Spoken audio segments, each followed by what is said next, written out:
જય શ્રી કૃષ્ણ મિત્રો, કેમ છો? મજામાં ને?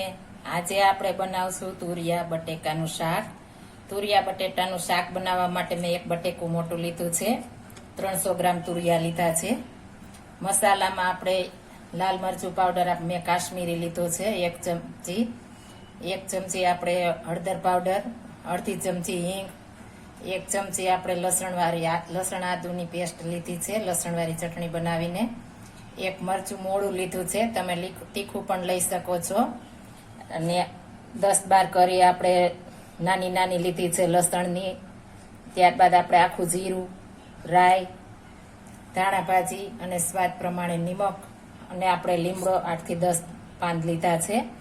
હવે આને આપણે સુધારી લેશું. તુરિયા એકદમ સરસ હોય એ આપણે લેવાના છે, એકદમ કૂણા છે. આપણે આની ઉપરથી વધારે છાલ નથી ઉતારવાની, એકદમ સરસ આવે એ છે. એટલે આપણે પેલા તુરિયું ચાખી લેવાનું છે, ચાખી પછી જ આપણે સુધારવાનું છે. આ રીતના આપણે અહીંથી ચાખી લેવાનું છે, આ રીતના આપણે તોડીને.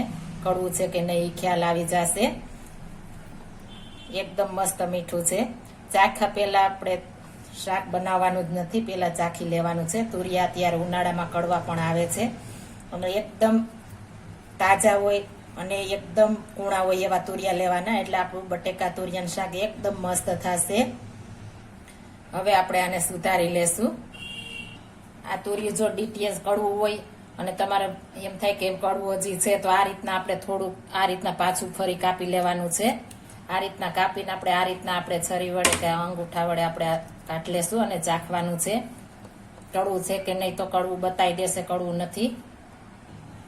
હવે આપણે આછી છાલ ઉતારશું. કૂણા છે એટલે જો તમારે કડક છાલ હોય તો તમારે વધારે ઉખેડવાની છે, આમાં વધારે જરૂર નહીં પડે. આ છાલનો આપણે સંભારો પણ કરી શકીએ છીએ. અને તુરિયામાં vitamin A, vitamin B, vitamin C ભરપૂર હોય છે. અને કબજિયાત પણ દૂર કરે છે, શરદીમાં પણ રાહત થાય છે. અઠવાડિયામાં 3 થી 4 વખત આ તુરિયાનું શાક ખાવાથી, બાજરાના રોટલે સાથે ખાવાથી વજન ઉતરે છે. તુરિયાનું શાક ને બાજરાનો રોટલો ખાવાથી. એટલે આ તુરિયું ઘણા બધા આપણે શરીરમાં ફાયદા કરે છે. આ રીતના આપણે બધી છાલ ઉતાર લેશું. જોઈ શકો છો એકદમ કૂણા છે આપણે, એટલે વધારે છાલ નથી ઉતારવાની. જો આપણામાં વધારે ઉતારશું તો આપણું શાક મીઠું નહીં થાય. કડક છાલ હોય તો જ આપણે વધારે ઉતારવાની છે. એકદમ મસ્ત છે, તમે જોઈ શકો છો. એટલે આપણે થોડી થોડી ઉતારશું. આનો સંભારો પણ તમે કરી શકો છો, મરચાં ને તુરિયાની છાલનો. હવે આને આપણે સુધારી લેશું. મેં એક બાઉલ લીધું છે. આપણે આ રીતના 3 કટકા કરી લેશું. ત્યારબાદ આ રીતના આપણે 4 ચીરું કરી લેવાની છે. આ રીતના નાના નાના ટુકડા કરી શકો છો. તમે રાઉન્ડ શેપમાં પણ કરી શકો છો, ચીરુમાં પણ કરી શકો છો. અમારે આ રીતના ખાય છે. મારા ઘરના મેમ્બરને બધાને આ રીતના પસંદ છે, એટલે હું આ રીતના બનાવું છું.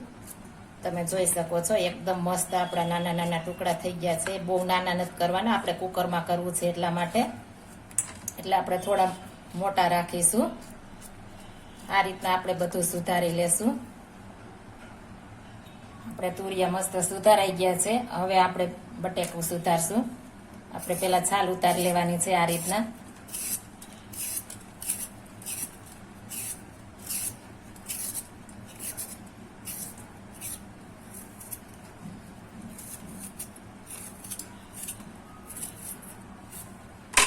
આ રીતના છાલ આપણે ઉતારી લેશું. મેં ધોઈને સાફ કરીને લીધા છે. તુરિયા પણ મેં ધોઈને કપડા વડે લૂછીને સુધાર્યા છે, એટલે આપણે ધોવાની જરૂર નહીં પડે.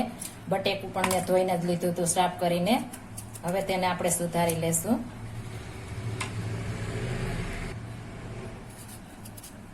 તમે તમારી રીતના તમે જે સાઈઝના કરતા હોય કરી શકો છો. મારે થોડા મોટા બટેકાના કટકા જોઈએ છે, એટલે મોટું સમારું છું. તમે તમારી સાઈઝના કરી શકો છો.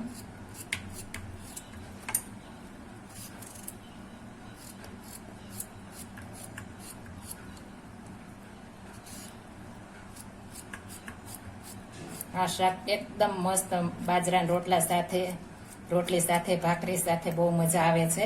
એકવાર તમે જરૂર ટ્રાય મારજો. હવે આપણે વઘાર કરીશું. ગેસ ઉપર કુકર મૂકી દીધું છે. હું 3 પાવડા નાના તેલ નાખીશ. તમે જેટલું ખાતા હોય એટલું નાખી શકો છો. અને શાક પ્રમાણે આપણે નાખવાનું છે. અત્યારે ઉનાળામાં તેલ પણ આપણા શરીર માટે હેલ્ધી નથી, એટલે તેલ જેમ ઓછું હશે એમ શાક આપણું મીઠું થશે ને આપણે શરીરમાં ખ્યાલ નહીં આવે કે આપણે શાક ખાધું એમ. એટલે એકદમ મસ્ત બનશે. આપણે તેલ આવે છે,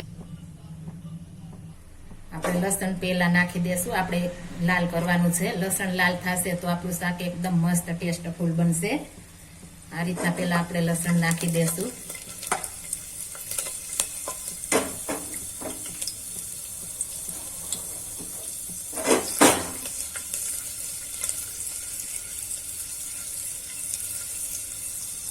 હવે આપણે રાઈ નાખી દેશું, આખું જીરું,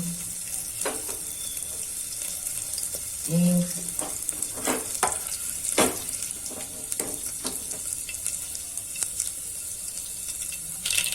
મરચું કટ કરેલું, લીમડા પત્તા. હવે પેલા આપણે બટેકું વઘારવાનું છે. બટેકાના ટુકડા મારે મોટા છે એટલે આપણે બટેકું પેલા વઘારશું, એટલે બટેકું થોડું સોફ્ટ થઈ જાય ત્યારબાદ આપણે તેલ નાખીશું. જો તમારે નાના ટુકડા હોય તો તમે સાથે નાખી શકો છો. મારે મોટા હોવાથી આપણે બટેકા ચડશે ને તુરિયું આપણું એકદમ ગ્રેવી જેવું થઈ જશે, એટલા માટે આપણે આ રીતના બનાવીશું. પેલા થોડું થોડું આપણે બટેકું ચડવા દેશું, 40-50% જેવું, એટલે એકદમ મસ્ત થઈ જશે આપણું. હવે આપણે હળદર પાવડર નાખીશું, સ્વાદ પ્રમાણે નિમક, આ બંને વસ્તુ નાખી દેશું. આપણું બટેકું સરસ ચડવા માંડ્યું છે, તમે જોઈ શકો છો. આપણું ડિઝાઇન પડવા માંડી છે, 40-50% જેવું ચડી ગયું છે. હવે આપણે તુરિયું ઉમેરી દેશું.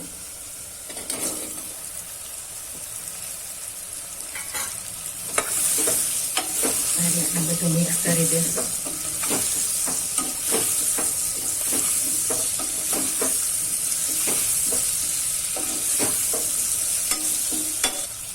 હવે આપણે લાલ ચટણી નાખી દેશું. આપણે આદુ લસણની આપણે પેસ્ટ છે એ નાખી દેશું. આ રીતના બધું મિક્સ કરી દેશું.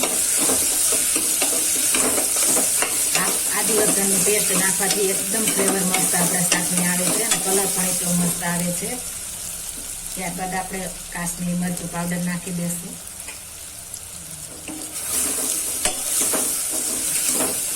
એકદમ મસ્ત આપણો શાકનો કલર થઈ ગયો છે. હવે તેમાં આપણે પાણી ઉમેરી દેશું. ને 1 કપ લીધું છે. તમે જો વધારે રસો ખાતા હો તો વધારે નાખી શકો છો. આપણે આ બટેટું તુરિયું આ રીતના ઢકાઈ જાય એટલું આપણે પાણી નાખવાનું છે, એથી વધારે નથી નાખવાનું.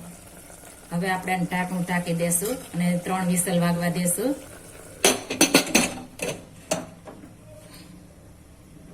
આપણે 3 વિસલ વાગી ગઈ છે. ગેસ ખાવાથી ખાલી એકદમ મસ્ત આપણું રસાદાર શાક બની ગયું છે, એકદમ લાલ ચટાકેદાર. તમે જોઈ શકો છો, એકદમ મસ્ત શાક આપણું બની ગયું છે. આ શાક આપણે ઉનાળામાં ખાવાની પણ મજા આવે છે. એકદમ મસ્ત આપણા છૂટા છૂટા ફોડવા પણ થઈ ગયા છે, બટેકું પણ ચડી ગયું છે. આપણે આ રીતના તપાસી લેશું. એકદમ મસ્ત ચડી ગયું છે, તમે જોઈ શકો છો. હવે આપણે આને એક બાઉલમાં કાઢી લેશું. આ શાક આપણે ઉનાળામાં એકદમ મસ્ત ખાવાની મજા આવે છે. એકદમ મસ્ત પણ બને છે અને આપણે ઉનાળામાં ખાવાની પણ મજા આવે છે. એકદમ સરસ આપણે બટેકા તુરિયાનું શાક બને છે, તમે જોઈ શકો છો. એકદમ રસાદાર આપણે શાક બનાવ્યું છે.